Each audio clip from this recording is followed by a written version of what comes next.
The Farm Friends update is finally live here in LEGO Fortnite, and in today's video, I'm going to talk to you about everything you need to know as it relates to the animals and getting them back to your village, as well as the updated village UI, the animal houses themselves and how those work, and obviously my run-ins with both the Grasslands and Frostlands Bear.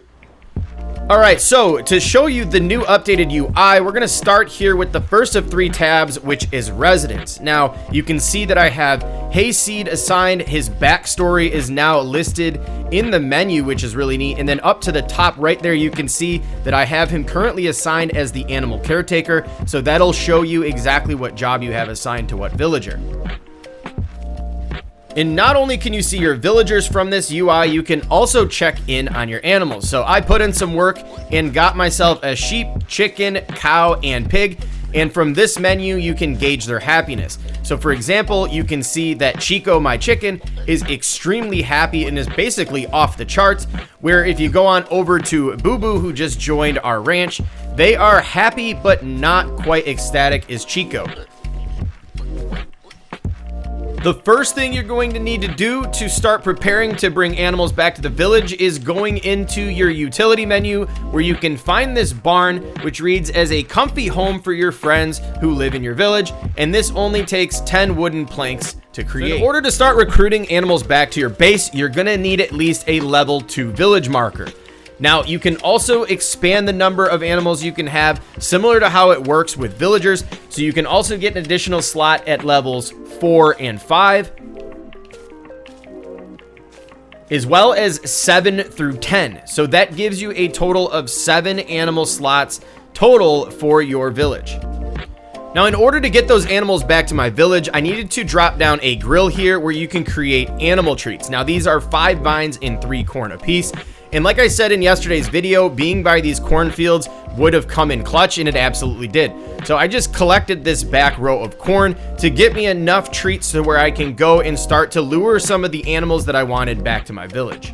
So I made my way back to the grill where I loaded it up with the materials required for the treats, and then I ventured off to see if I can find any animal spawn locations, where I stumbled across these pigs. So I was curious and I wanted to see what it would drop, so I slaughtered that bad boy and I only got 1 piece of meat. So after the slaughter, I made my way back to village and collected my animal treats so I could go out in the wild and see exactly how these things work. So I found a sheep, and all you needed to really do to get him to follow was feed him 1 treat. Now, there are a couple things that you need to be mindful of here. For example, you want to protect this thing, because if it takes damage, it's actually going to stop following you, as well as there is a timer on these treats. So after about 30 to 45 seconds, it lost interest. So I had to go back and feed it another treat so that it would continue following me back to base. Once you get the animal back to base, you can go into its home and use the randomizer name feature. And in this case, I chose Clementine for my sheep. Now, once you've got a name selected, you can make your way into the UI menu here, which is going to work just like some of the other utility things in here. So I dropped in some vines, and as you can see, for every vine that it eats, it's going to produce 1 wool. Now, this leads me to talk about progression at your village. So don't do what I did and go on an adventure to bring a chicken back to find that you cannot hold any more animals. You're going to want to make sure you check out your village and the number of slots that you have available before trying to go on these wild adventures to get disappointed.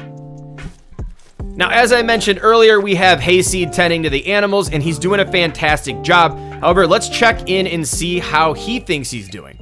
So he's saying, I'm taking good care of the animals so they don't feel lonely and leave the village.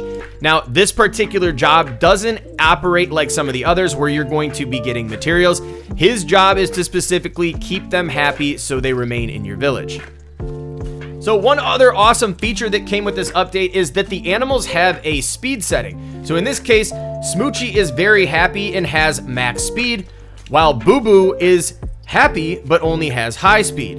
Now, what I'm assuming that is for is their ability to get away from creatures, especially those crazy bears that can infiltrate your village. Now let's talk bears. So during my travels, I spotted this one hanging out on an island in the middle of a lake, and I tried to get stealthy on him, but that didn't work whatsoever. So he lunged and hit me, and I also wanted to test to see if they'll do damage to buildings, and by surprise, he ran away from me. So I didn't know what was going on with that, but I later found that yes, they can absolutely do damage to your building. buildings and the surrounding area, which is kind of a bummer, so you're going to want to keep them out of your village.